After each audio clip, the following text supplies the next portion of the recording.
Lions. Look, I think we're going to keep it close because we're going to be playing with pride. Same old Lions. Thanksgiving is my favorite holiday, hands down, every year. You know they're not going to be good until they sell the team. Sell the team! And let the smell waft through the house. Talk it up. Family arrives, and we're watching the Lions lose. It is tradition, and I love it. Lions are going to get destroyed by the Bills. Because I love tradition. I know that deep-fried turkeys taste better, I know. But I like to stick mine in the oven. I've been rebuilding since 1957. It's always going to be the same. But the reality of it is as proud as I am of our Detroit Lions, this streak and everything, I think it comes to an end this Thursday. But why? Why does it have to come to an end? Is the curses? Well, that's when I say, I don't believe in the damn curses. Curses are for weak men, and weak men make excuses, and we're tired of the excuses. Those are only men standing on the other side of the field. You just have to be better men than they are. Take your respect back. Forget about the pride, because the pride ain't good enough.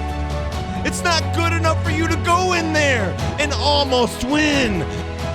You gotta win. You gotta win for this city.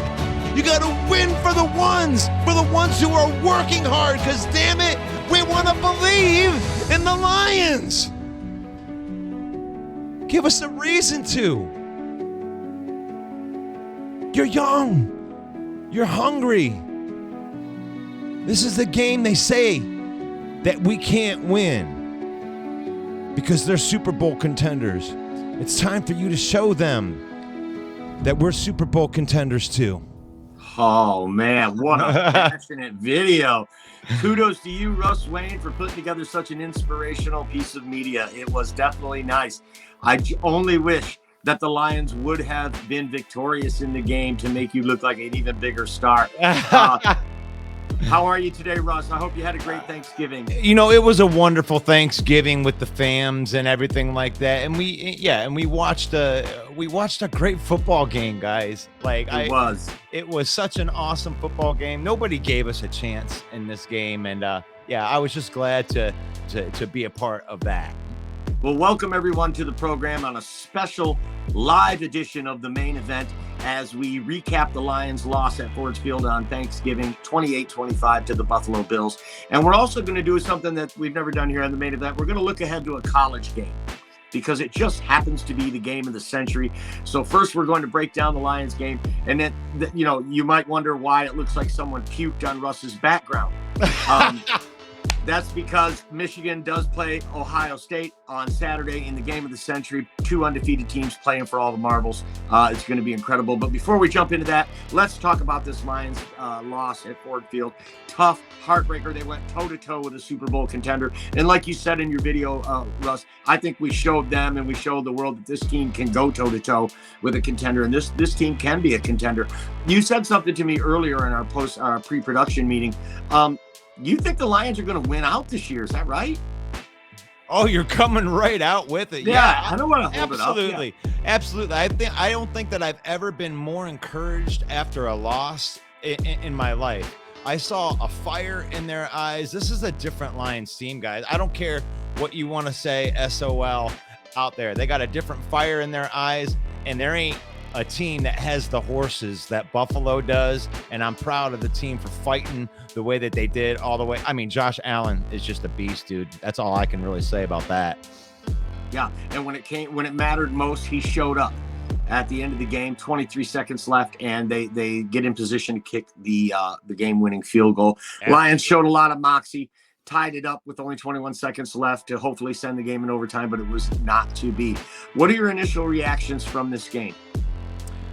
Well, my initial reactions is like kind of what I just said right there, which was that they went toe-to-toe with a contender. No excuses. We had a depleted secondary. Like, I mean, when you talk about our best, we had our best cover secondary guy that was out. On the offensive side of the ball, we had a Pro Bowl left guard that was out. Our right guard was out, and they still fought all the way through that game. No excuses. I mean, you win and lose in the NFL right here, and they lost this game, but they lost a close game, and I'm still proud of them in the loss. That's my initial reaction. Okay. Well, let's talk specifically about the defense.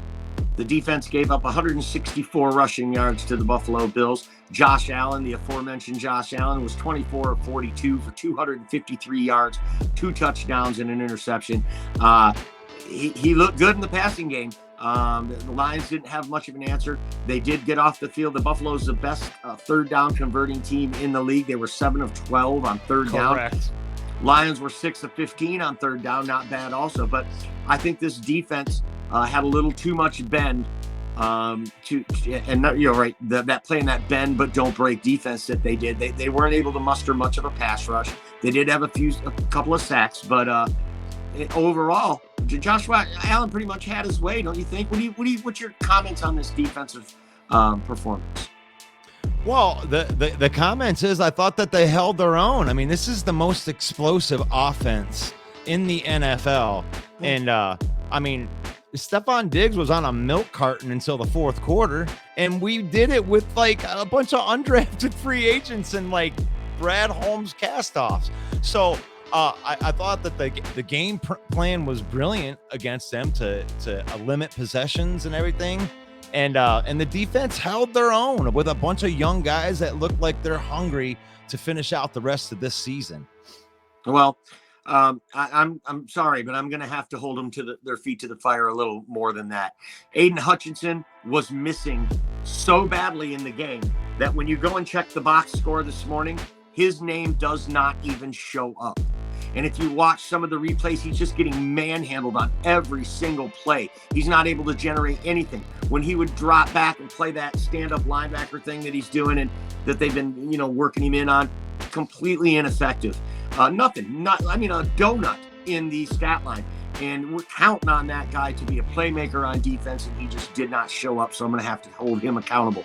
There were some standouts on defense, and we'll talk about those a little bit later. But as a whole, I think the defense, they played hard. They just don't have, like you said, they don't have the horses to compete with Buffalo on the defensive side of the field. I know you're not going to agree with that, so go ahead. Well, I mean, there's a name like James Houston. I mean, I know that Aiden Hutchinson didn't do much in this game, and everybody's entitled to have like a not good game, but it wasn't like the other players didn't have a good game. James Houston off of the practice squad, a Brad Holmes gem in the 6th round of the NFL draft. We have James Houston not with 1 sack, but 2 sacks. We look like we got some young studs on this team. Alex Anzalone with an interception. I mean, come on. This defense is stepping up against, this is the highest level of offense that they've seen all year, and they stepped up to the task and held them to 28 points. That's a great point. Seattle high-powered offense puts up 48 on us. Philadelphia high-powered offense, they only beat us by 3.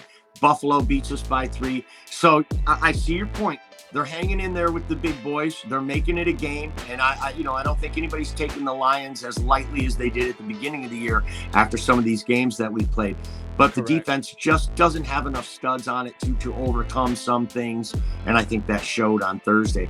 You mentioned Alex Anzalone with an interception, a great play by Malcolm Rodriguez to make that happen, of course. Just like he did in the Chicago game, he was able to get a hand on the ball to force an interception. So definitely a great play there. Another rookie, Brad Holmes, I'm glad you mentioned it, James Houston as well. Chase Lucas played yesterday as well, a 7th-round draft pick. So definitely some encouraging things coming out of this game for the future, but still, an L is an L. Very disappointed that the defense let it go down the way they did in the last And on the way seconds. Up, we're going to bite a kneecap off. Now, that last play that put them in field goal range to win the game, I know that you think that was just a perfect throw. After we talked, I went back and looked at it again. It wasn't that great of a throw, Russ. It was an NFL throw that he's not the only quarterback in the league that could make that throw. We just were playing too soft. We had absolutely no pass rush on him. He had enough time back there to do Sudoku while he was back there in the pocket before he made that throw. So, let's hear you defend him on this one, because it was a good throw, but it wasn't the throw that beat us. It was us lacking the execution that beat us on that play. Yeah, we disagree wholeheartedly. That was a throw. For one thing, that was probably a 50-yard throw that, it got there in less than 2 seconds. Now, there's 2 quarterbacks in the league that I believe that could make that throw. One of them's named Josh Allen. The other one's Patrick Mahomes. Any of the other 30 quarterbacks make that throw, and that was going to be picked off. Even Jared Goff? Jared Goff can't throw it like that. Gosh. It's rivalry week, bro. You're usually my bro. You're my compadre. But today, with that background behind you and this goofy hat that I'm wearing, I cannot see us seeing eye to eye on anything this week. You're right. That is a goofy-looking hat and a beautiful background. Look at this.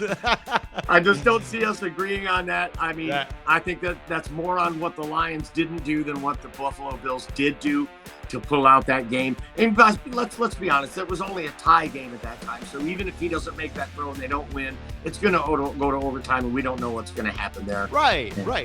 But the thing is like when you're fighting, this was like Goliath versus Goliath, and they didn't expect David didn't win this one, but I feel like this team is hungry. I don't think that we lost any morale from the team. And this, Dan Campbell's in there giving out, all right, guys, we got to go out there and we hung in there. We're going to win the last. I do believe that they're going to win the last 6 games. They're going to win it out. They're going to win it out. I think that they're going to win. 10-7. They finished 10-7. I don't know if that's going to be good enough for the playoffs, but it looks like it might be. So in the NFC, 10 wins will probably get you in the playoffs this year. What? You just said playoffs, Russell Wayne. The Goffense puts up 25 points in the loss. So what do you feel about that? I want to hear your negative take first. The Goffense, Jared Goff played pretty well. Jared Goff was 23 of 37 for 2 touchdowns. He had a passer rating of 99. So that's pretty solid. But when the game was on the line and the crucial moments came, he faltered. The safety in the end zone was a bad play by Jared Goff. You got to get rid of it. 31 other quarterbacks in the league you got to get rid of that. There's only one thing you can't let happen in that situation, and that is take the safety, throw the ball out of bounds, whatever you're going to do. Don't let them get the ball back and 2 points. Just a terrible mistake. And of course, we're going to talk about the fourth quarter, 3rd down, where they went for when they had 3rd and 1 or 3rd and 2, and they went for a nice long pass. The receiver had a step on him. I actually like the play call. A lot of pundits out there today are bashing him for that play call. I didn't hate the play call. It stopped the clock. You still had a 4th down. I thought it was a good play, but Jared Goff muffed the throw. Jared Goff even said in his post-game interview, I'd love to have that one back. That was a bad throw. Yeah. So, and that was a meaningful time. That 5-yard dump that you hit to DeAndre Swift on the money is meaningless in the grand scheme. That was the throw that mattered. That was the throw that separates Josh Allen from Jared Goff, and he didn't make the throw. Well, okay, yeah, we won. Did you know that Josh Allen threw a couple incomplete passes in that game? Did you know? I mean, did you realize that? So he was only 61%. So Goff took a safety. Yes, he did take a safety, and he missed that throw. He did. When you look at that throw, I loved the play call. As a matter of fact, it was such a good play call that the guy was wide open enough that he should have got a touchdown. If Goff, that's my quarterback. As much as he is my quarterback, you missed that throw, bro, and you know that you missed that throw. But when the game was on the line at the end and he needed to tie the game, Jared Goff threw a touchdown pass under the biggest type of pressure that you can be under. So, yeah, in the biggest moments, he did shine. He didn't shine in every moment, obviously, because you just pointed all of those out. And, Josh Allen did have a couple incomplete passes as well. Right. However, we talk about this all the time, that winning and losing in the NFL comes down to a handful of plays, right? There's Correct. 2, 3, maybe 4 plays across on both sides of the ball that determine the win and the loss because the competition level is so close. Even the worst ranked defense in the league and the second ranked offense in the league that we saw on Thursday, still only a 3-point margin differential in the final score. So it's only a handful of plays that separated the wins and losses. And the Lions, Correct. Specifically Jared Goff, did not make those plays, and I cannot give him a pass on that. I'm sorry. Can I retort to that? Sure. Because I do want to say, I disagree with you because Goff did make the play that put them in a position to win the game.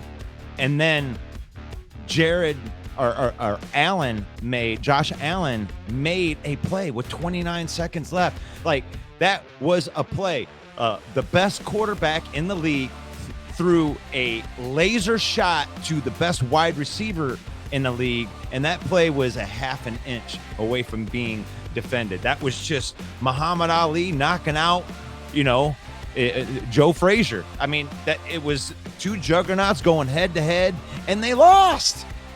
I have a problem with you giving the Lions Joe Frazier. I mean, You maybe, don't think they put up a Joe Frazier fight? You think they got clowned? They definitely didn't get clowned. They were in it. They made it competitive, no doubt about it. But my point is, when you needed to make the play, Josh Allen did, and Jared Goff did not, and that's what separates them. Where did he fail? The last play that he threw was a touchdown pass, wasn't it? Was it not? No. Who are you talking about? Jared Goff? Jared Goff. No, we kicked a field goal to tie the game. Okay, we kicked the field goal, so he drove the team down, and then they kicked the field goal to tie the game. That was the last thing that he had done. What else do you want him to do other than, get the first down? That would be nice. I want him to make that throw to DJ Chark on third down. That's what I want him to do. And that's fair. I'll give you that. There is a legitimate gripe from the fan base that we should not have thrown that pass on third down. We like the play call now because we had a step on him and it was a bad throw. That's the only reason we like that play. Correct. But if you look at down and distance, situational football, what we talk about all the time, it was 3rd and 1 and you had 3 timeouts. Could have easily gone for that on third down, got that first call to timeout. If you don't get it, you kick the field goal, same result. But if you do, you've got a timeout and a first down to work with. You could take a couple shots in the end zone to try to win it. That ball's on the coaching, okay? But they didn't. They went the other way. They made the call. The guy was open, and your quarterback let us down. Like I say, I think that we're micromanaging here because I thought that the coaching, with the plan that they put together against this juggernaut of a team was a good coaching plan. I think from top to bottom, it was good coaching. You may be able to criticize the call. Here we can go back to every single call that didn't work in their favor and say, well, that was the wrong call. Well, if he hits that touchdown pass, Jared Goff, then it's the greatest coaching call in the world because he scores a touchdown in that game and it changes the dynamic. I think if that would have happened, we look at it as a real gamble that paid off. That was a question. It was still a questionable coaching call. What, to make that one is a gamble? I think so. I think so because now you're setting your subpar field goal kicker up for a 51-yarder, which he Right. barely made. Absolutely, I think that was a questionable call. Got to put that one on Dan Campbell. I also didn't like his game management at the end of the first half. I also thought he made a couple of questionable calls. Now, I will give the offensive coordinator, Goffense coordinator Ben Johnson some credit. There was a nice 4th and 1 that they ran the jet with Amon-Ra. What a great play call that was. Completely fooled the defense, kept the drive going, and they scored a touchdown. So definitely some good coaching. I do want to go to the second half, and I want to give the dynamic of where I think Campbell was thinking about when he was trying to get extra plays off. I actually believe that Campbell thought he could get the ball back. He could score and he could get the ball back and score again, and that's why he was trying to get plays off before the 2-minute warning. It's a gamble he's making a bet that his defense could do a stop. I thought the defense was playing well at that point. I don't think it was an awful call at that time. But in retrospect, obviously you can look back and be like, well, that didn't work. I'm a Monday quarterback. Shouldn't have thrown that one, Madden. We are live, right? We're live right now. We're live, dude. So if somebody wants to put a comment in and comment on that background that Russ has. Well, let's go. You want to hit some comments? Do you got some comments already? Oh, yeah. We got plenty of comments right here. Facebook user, my thoughts. Dan Campbell cost the team another game, bringing in a total of 4 this season. The players aren't the issue. The head coach is. So he agrees with you. Yeah, well, I'm going to definitely agree in that 3 games he gave away. I'm not sure I'm going to agree that this Buffalo game he gave away, because I think the defense and the whole team really was playing over their head to stay as competitive with Buffalo as they did. Another Facebook user says, always throw deep on 3rd and 1. You're going to lose Ben Johnson. The reason that we lost is Ben Johnson. Wow. I give Ben Johnson no credit. No credit for Ben Johnson. Ben Johnson let us down. Ben Johnson's been doing that all year. Wow, lots of Ben Johnson. Just throwing some shade at Ben Johnson. Wow. Well, and this Facebook user says they should fire him if he does that again. Wow. And I think there's some validity. No, wait, Russ. There's some validity to that. If your quarterback can't make that throw like he didn't make the throw, then maybe this person is right. Maybe that's a terrible call when you take a look at your personnel and situational football. That's the wrong call. Sure, he had a step on him, and that would have made it look like a great play, but he didn't make the throw, and you've got to know your personnel, and you got to call the plays that your personnel. I mean, when you lose, you're going to have to take the heat, man. Right. So this one calling me a Russell Wayne. It was a good game. Sorry we lost. I believe the leadership is on the right track, and the defense needs a little more, but right. So we just need horses. Yep. I agree with you, Facebook user. I wish that you guys would put your name in here so we can see him. Russell Wayne. They played a great game, in my opinion. The Jamal fumble and the PI on the third and 1 call cost us the game. I love the growth, and I have faith that they're going to be on the top of the league in the next couple of years. I agree with you. See, there are a couple optimists. There's a couple people that are believing. We're believing in this. 6-0 to the end of the season. Playoffs. Let's go. The main event brought to you by the Homer Depot. Homer Depot, bring it on. You've got dreams we can crush. Gosh.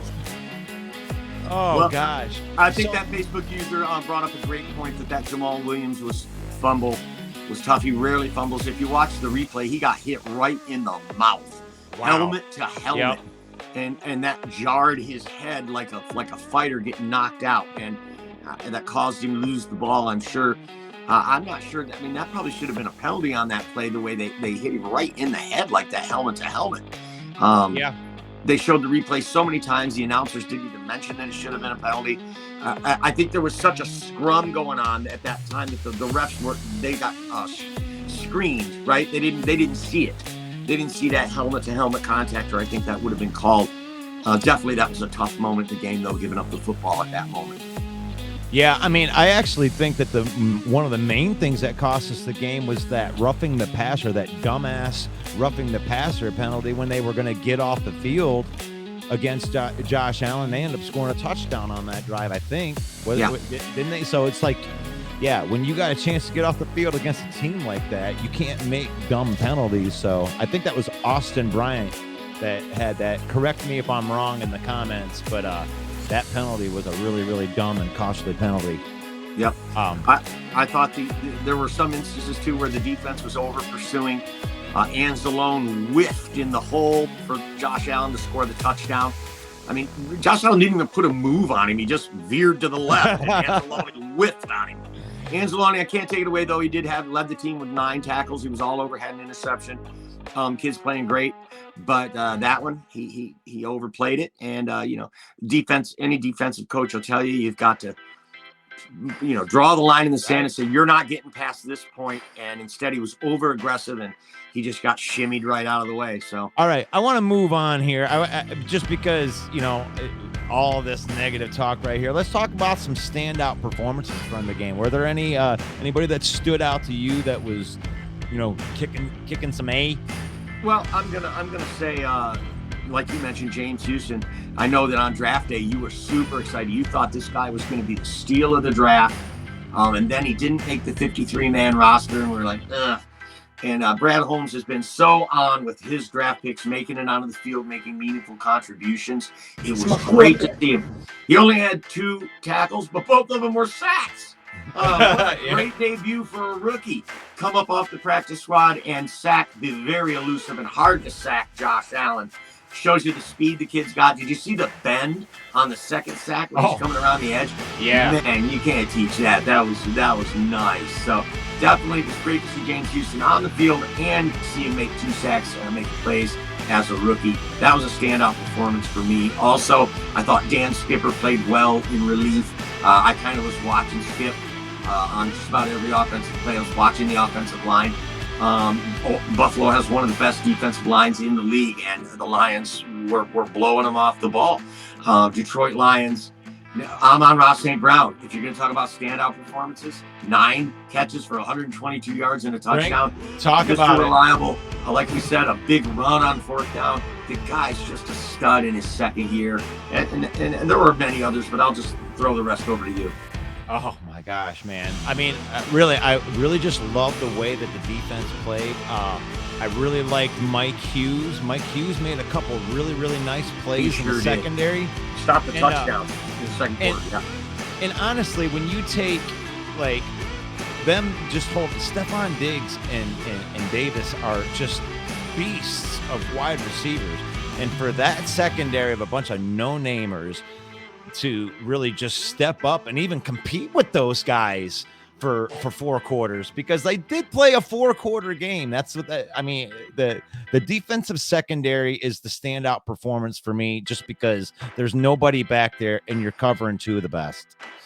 I think that's a great call out. And that goes back to what I said earlier, maybe playing above their heads. You play up or down to your competition. It seems like the Lions always have. And they definitely played up to their competition yesterday, even though they did give up 253 yards passing to Josh Allen and a bunch of yards running. I thought overall they played really well, and they played good enough to win the game. Right. So before we get into the next segment, I got a couple of comments that we want to hit here before we get into the big game tomorrow right there. So we got Daniel Sims says, cut Will Harris. I don't know if I totally agree with that. He's actually been okay the last couple of games, but Facebook user says great game, bad play call on a 3rd and 1. To that Facebook user, was it a bad play call? I mean, the guy was open. Our guy just didn't make the throw. Says I went into the game thinking that we were going to get blown out, and we were 10-point underdogs and we lost by 3. Is there a silver lining there? Is that a moral victory? I'll bet you Dan Campbell doesn't think so. I'll bet you no, it's not a moral. No, it's not a moral victory. I even pointed that out in my video, because it's like, as much as I want to call us a Super Bowl contender, it's like, we want to believe that as Lions fans. That's the only thing that we would love to be able to do, is to go into the year and actually believe that your team has a chance to win a Super Bowl. We haven't really ever felt that since Barry Sanders was here. Maybe in 2014 we thought that could happen, but we're sick of it. as Lions fans, we want to feel like they could pull out the game. And even in the loss, they actually made me feel like they could pull that game out. I didn't feel the PTSOL from the point of, oh my God, they're going to steal defeat in the jaws of victory. It was like, gosh, if we get a chance, we could win this game. That's the way it felt the whole game, you know. Facebook user, I blame Ben Johnson. You should never try to throw to DJ Shark. Never throw to DJ Shark. Jared Goff and DJ Shark have no connection. Ben Johnson lost the game. Wow, gosh, that's a hard take. And you know what? It really brings to light how this fan base is split down the middle when it comes to Jared Goff. You think he's awesome. I think he's average. The defense, I think they stink. You think they're average.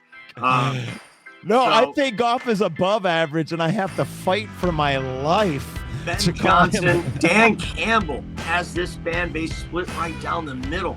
Half of them say, believe in him, give him a chance. He's really making strides. The other half says, get rid of this clown now. We need a real coach. So I think that Facebook user is on that side that we're tired of these calls that you know that Sean McDermott on the other side wouldn't have made that call. Okay, he wouldn't have made that call on third down because he's got Josh Allen. He knows his personnel. So I kind of agree with it, but I like Ben Johnson. He's a young mind. He's a creative mind. And I give Ben Johnson a pass, but I totally see where that Facebook Oh, yeah, I think it's 100% overreaction right there. Russell, Ray, great name, Russell Silver. That's my dog right there. St. Brown kicked a lot of A right there is what he said right there. And this is going to lead right into our next segment. Facebook user says, Russell Wayne, Michigan should win it with no problem. All right, so go Blue, baby. There we go. We got the game preview. We're switching. We're gonna change gears. We're done talking about that Detroit Lions loss. We're gonna put that in the rear view mirror. Put a bow on it. Throw it away. Lions fall to 4-7. So I want you to respond to this first, right? Michigan should win it with no problems. Yes. I'm sorry, but I'm shell shocked. This Columbus team has kicked our ass for 20 years. Sure, we won last year, 42-27 in our house. But a lot of these players have never been to Columbus because of the COVID year. They don't know what they're in for. Columbus has kicked our ass for 20 years. I can't talk smack yet. Let me get a few more wins under the belt. But I will say this. Blake Corum is going to play. At what percentage will Blake Corum be? We don't know. But an 80% healthy Blake Corum, I like our chances. We have a great offensive line. Do we have the horses in the secondary to keep up with C.J. Stroud and Marvin Harrison Jr.? I mean, I can't say enough about Marvin Harrison Jr. This kid is looking like the best wide receiver in the country. He's already over 1,100 receiving yards for the year. C.J. Stroud already has 1,000 more passing yards than J.J. McCarthy. They're a high-powered offense. They're a stout defense, and they're at home. They're the number 2 ranked team in the country for a reason. I got to give them the credit. It's going to be tough. And I appreciate that Facebook user saying we're going to win no problem, but there's a reason that Michigan is an 8-point underdog. You know, I love the rivalry. And, and I want to tee this up because I don't know if people understand, like, where I come from. First of all, I was born in Ohio and I moved to Michigan. So I was born an Ohio State fan. And, you can like it, you can love it, you can leave it. But I love this rivalry more than I love Ohio State. This rivalry is the longest going rivalry. It's the best sports rivalry. This is the Haley's Comet of football games, everybody. Like, when you look at this, the only other time that I can remember that they met number 1, number 2 with all the marbles on the line with 2006. I was actually blessed enough to be able to go. I was at Michigan Stadium during that game, and there was nothing that could match the energy of that game going down to it. And and here we are again. And I actually believe that the winner of this game is going to win the national championship.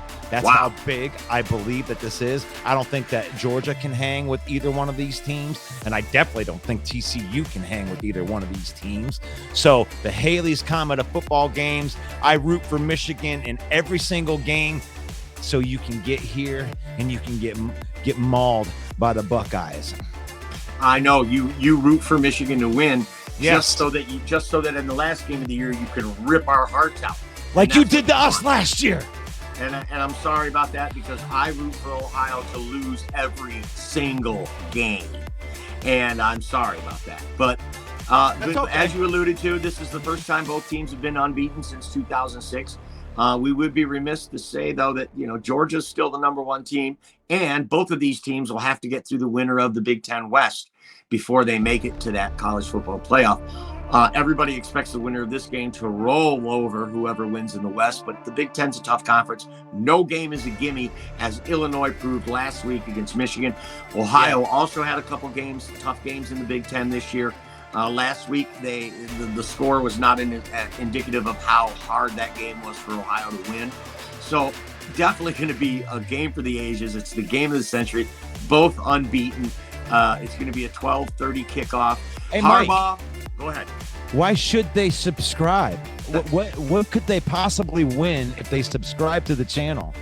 Where if you subscribe to the channel, you could win an NFL jersey from the main event. We're going to be giving away a jersey on the last game of the year, right?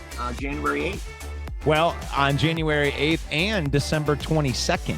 So on both of these days, right before Christmas, man. Merry Christmas, happy holidays now that we're in that Black Friday deal. Gosh. But yeah, we love giving away stuff, man. I need a jersey. I need to get me a jersey. It's 365 because it's football 365 days a year. We're always putting out content. We love Detroit Lions, but we are split on college. A Buckeye and a Wolverine have a podcast together. Could be disaster. But they are who we thought they were. Oh, gosh, man. The Haley's Comet of football game. So, like I got to ask you. Let's throw this out to you, and I want to throw this out to the viewers. Is this a bigger game for Ohio State or for Michigan? I'll let you go first. It's tough. I mean, the obvious answer is for both, because they're both undefeated. And the winner of this game is going to play for the Big Ten title. Presumably, they're going to win and be in the college football playoff. So this is a huge game for both teams. I, however, think it's a bigger game for Michigan. There's a flip side to that, which I'll let you address, but I think this is a bigger game for Michigan, and here's why. Because Jim Harbaugh is only 1-5 against Columbus. And you can lose every other game of the year, but if you beat Columbus, your season's a success in Ann Arbor. And that's how all Michigan coaches have always been measured, and this is how they always will be measured. And with Jim Harbaugh having a 1-5 record against Ohio, I think this is huge for him. It's going to cement his legacy, because I do not expect Jim Harbaugh to be here next year. Him flirting with the Minnesota job in the offseason kind of tipped his hand to me that he's beaten Ohio now. He's made it to the playoff. It's time for him to go. He's looking for that next pro football. I know a lot of people disagree with me on that, but I think he's looking for the next NFL coaching job that can get him to the Super Bowl for that sibling rivalry with his brother John. So I think it's a bigger game for Michigan. Oh, man. So you think that they're flirting? Actually, that's a good one to throw out into the comments. Do you think that Jim Harbaugh is going to stay with the Michigan Wolverines after this year? I'd love to hear your take on that. And I actually agree with you on this to a point. Like, Ohio State has dominated this rivalry for the last couple decades. Now, this is a bigger game for Ohio State to keep that streak and the domination alive, and to move on and to try to win a national championship. This is a bigger game for Michigan, and if they go into the horseshoe and they win this game, then I would have to be a homer Ohio State fan to not say that the rivalry is back and that it is ignited and that Michigan is back full force if they can pull this victory off in the horseshoe. C.J. Stroud, I believe, is one of the top 3 quarterbacks in the country, and he's a very prideful guy, and he's never beaten Michigan. He's only played him once and lost, and I think C.J. Stroud's going to come out on a mission to try to win this game, and that's going to be very hard for Michigan to overcome, especially if Blake Corum is not at 100%. So there we go. So how if Michigan's going to win this game, what are the keys? How do you see that happening? For Michigan to win this game, J.J. McCarthy's got to play better. He's an efficient passer, but he's also a legit dual threat quarterback. And I think extending drives on third down with his legs is going to be key to winning this game. Also, on the other side, the Michigan secondary's got to be able to keep up with the passing game of Ohio State. We have some good guys back there in the secondary, but Ohio has some of the best in the country on the offensive side of the ball, throwing the ball. We are fortunate that both of their starting running backs will not be playing, but they've got a guy named Dallin Hayden who's put up 2 straight 100-yard games in relief. So they just next man up for Ohio. They're loaded. They don't recruit, they reload every year. So I think keys to winning is keeping that high-powered offense off the field. They need to extend drives. And you know what else? They need to come away with touchdowns, not field goals. I think that's going to be key. Jake Moody's the best field goal kicker in the country.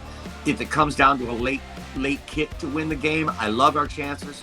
But Jim Harbaugh and the play callers need to get us rolling on third down and keep these drives extended so we can come away with 6 instead of 3.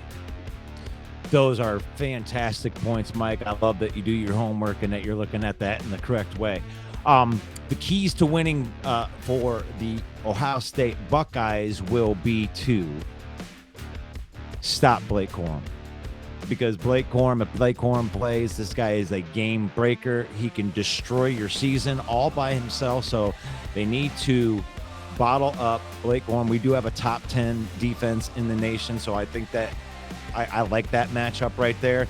And on the offensive side of the ball is like they got to make sure that the middle of that defense doesn't penetrate like it did last year. Because really, if they can keep CJ Stroud clean with those wide receivers, really your secondary's in a lot of trouble if they have to cover for any extended period of time. So it's all about that pressure from the middle of that Michigan defense. If they can contain that pressure, I think it's going to be a long day for Michigan. Yeah, well, Michigan does have a couple things going for it.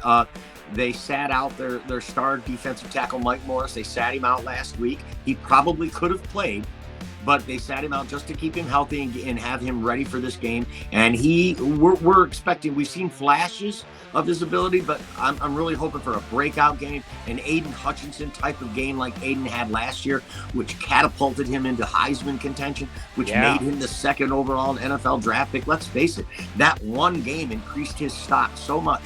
And the other players see this, and a guy like Mike Morris can really improve his draft stock with a big game against Ohio. So I think if he shows up, like you said, Ohio needs to stop that penetration. They need to keep CJ Stroud clean so he can get these passes off to these weapons that he has. But if Michigan can generate a pass rush, I think it's going to be tough for Ohio State to do that. So as we're going to hit some of these comments right here, Facebook user says, I think that Michigan will shut down the OSU running game, and the passing game has me worried a little bit. We kind of hit that a little bit. I'm just going to kind of cycle. We did, but to piggyback on that, one thing always opens up the other in football, right? The running game opens up the pass. If you're successful passing, it's going to open up the run. So they're going to have to be stout on both sides. I think we have a good chance of stopping Ohio State's run game. So I agree with the Facebook user on that. So Russell Wayne, too close, not too close to deal. They both played well.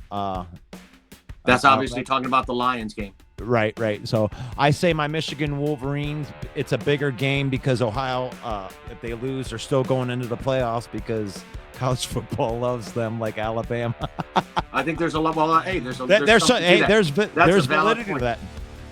Ohio State has a harder strength of schedule in the non-conference games than Michigan. Michigan's out there blowing out Hawaii 59-0. So, I mean, it's got to be a win for Michigan to cement. I mean, we're all looking past the Big Ten title game. So let's just operate under the assumption. Pump the brakes, guys. Yeah, let's just operate under the assumption that the winner of this game is going to the college football playoff. We all could be wrong, and Iowa or whoever's over there that wins it could feasibly upset either one of these teams. We saw Illinois last week almost upset Michigan, so it definitely could happen. But for this conversation, we're going to operate that the winner of this team's going to the playoff. And I think our Facebook user has a real valid point. The college football playoff loves not just Ohio, but Big Ten one-loss teams and SEC one-loss teams have a better chance of making it than any other two-loss team, right? Even Alabama, the mighty Alabama with 2 losses, they don't get in. I'm really hoping that and then this is how it goes for me personally. If Michigan wins the game, I hope TCU stays undefeated because that will keep Ohio out. If Ohio wins the game, I want TCU to lose because that increases the chances of Michigan to get in. Do you have any thoughts on that?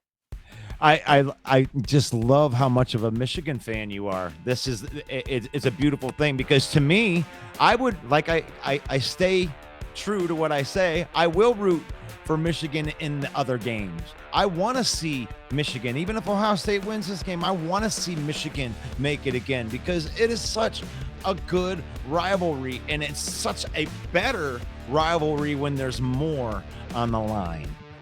Yeah, I agree. We want to thank everyone for putting in their comments on this. A couple of quick stats, a couple of quick notes here. If I didn't have enough reason to hate Ohio State, LeBron James actually came out and gave the team cleats with his logo stamped on them to give them some added incentive. Like, I didn't need another reason to hate Ohio State more than LeBron James just loves them. So yeah. What do you got to say about that? What, the LeBron James, the GOAT of basketball? Oh Heck yeah, man. That's right. We're gonna do that episode sooner or later. But yeah, the GOAT, LeBron James. Like it, love it. Doesn't matter what you think. We got Facebook user says, I say the Michigan Wolverines, Ohio State get in the playoffs. Tennessee lost 2 games and Alabama lost 2 games. So they agree with you on that end right there. And I agree too. Before we get into Georgia, even if Georgia loses 1 game, they're an SEC champion. Or no, they wouldn't be an SEC champion, would they? No. I mean, Georgia could still get in. So isn't it feasible that Georgia could lose the SEC championship game, have 1 loss, they get beat by a 2-loss team who's the SEC champion, who gets in? It can't be the 2-loss team. Right. It cannot. So right. Georgia's pretty much a lock to be in there, even if they lose the championship game. Wow. Tennessee, they're 2-loss, they're out. Alabama, 2-loss, they're out. Prediction alert. We got some predictions. Well, no, we just got some predictions alert. I mean, I just want everybody that's watching that you can get your Ohio State versus Michigan predictions in the comments right here before we get into that right there. But yeah, I mean, there's a bunch of different ways that you could possibly get both of these teams in the college football playoffs, win or lose. That's how big this game is. I just don't see, based on what our Facebook user pointed out, I don't see Michigan getting in without winning this game. Well, Their I mean, they would need help. Just not good enough. If they put a 2-loss team in ahead of Michigan, I'll probably go blow up the college football playoff board. So here we are. We're in the predictions. We got some predictions in there. You got to put scores in too. So we need a winner and a score. We need a winner and a score. Let's hear those in the comments. We're going to give them some time. Come on. It's my quarterback. And I got to say a little bit more on what we were talking about, that jersey giveaway. Here's how you do it. You go over to YouTube, you subscribe to our YouTube channel, and you take a screenshot showing that you subscribe. Then you send us an email at themainevent365@gmail.com, or send us a message through our Facebook group, because we are an official affiliate marketing partner of NFL Shop. And it doesn't even have to be a Lions jersey. It can be any team, any number, any game. You can even make a custom jersey with your own name on the back of it if you want. But we are giving away a jersey on December 22nd, and then again on January 8th. We're going to pull that winner live, right, on a live broadcast. We're going to pull that winner from the hat. Send us an email with that screenshot, or send us a Facebook group message with that screenshot and let us know what your email is, and that's how we will identify you. So, are you ready to make a prediction on the game of the century? No, I'm not. Do we have any predictions from the gallery? There's a whole bunch of messages in here right here. Buffalo Bills are still overrated. Michigan Wolverines, TCU, Georgia Bulldogs, Ohio State make the playoffs. All right. I think Ohio wins the game. They have the home field advantage. I say take Michigan in the points. You can throw records out the window. You can throw everything out the door when it comes to this rivalry. I think it's going to be a close game. It's probably going to be a high-scoring game. I think if Michigan can control the first half and keep Ohio State under 17 points in the first half, they're going to win the game. I think it comes down to the kicking game. We have the edge. My only hope is that Ohio doesn't blow us out, because believe me, they have the capability to blow Michigan out and ruin our season. So I think Ohio wins the game. I predict 24-20. Ohio wins the game. And right there it is, 24-20. A Michigan fan chooses Ohio State. That is crazy to me. And you just proved right there why it is a bigger game for Michigan right there. And I don't think you're going to be close. I think that's going to be a double-digit win. We're looking at Ohio State winning this game 40-28. Wow. We're going to blow you guys out. You have no answer for our wide receivers. Wow. Wow. You think they're going to put 40? You're going to get killed. You're going to get killed. Yeah, even you know it in the back of your head. You just predicted. You're a Michigan fan. You just predicted Ohio State was going to win the game. That's right because there. I don't make predictions with my heart. In my heart, okay. In my heart, of course, I want Michigan to win. I just think that after losing last year, these guys got a real chip on their shoulder about us. They're going to be in their own building, and they're not going to be denied. Correct. All right. So and I forbid you to cut that up and make it into a smaller video later. Daniel Sims says 20-17 Michigan. All right. There you go. There's the Michigan Wolverine fan right there. I like that right there. Michigan been disrespected all year. I think that comes with more weight than revenge. Okay. That's a great point. They have been disrespected by the college football playoff all year long, and they might come into Columbus with a chip on their shoulder about that. That's a great call out. So that is the end of the Michigan and Ohio State comments that we have right there. We got anything more for the peeps right there? Get your predictions in there. I'd like to remind everyone that the main event will be live on Monday night at 6:30 for our Monday night main stage. It's open mic night where we encourage you to put in questions and comment in. We will have a panel of headliners on our main stage every Monday, and then our podcast comes out on Thursdays on Apple, Spotify, anywhere where you get your podcast. Just search the Main Event 365 and you should be able to find us. Russ, anything else before we let him go? Well, yeah, we're going to re-air this right tomorrow, right before the game, 11 a.m. We're going to re-air this as a edited version. I'm going to put some little extra magic in there and then re-release it tomorrow at 11 a.m. Hope to join you on there. And then we're going to be in the comments as well on this one.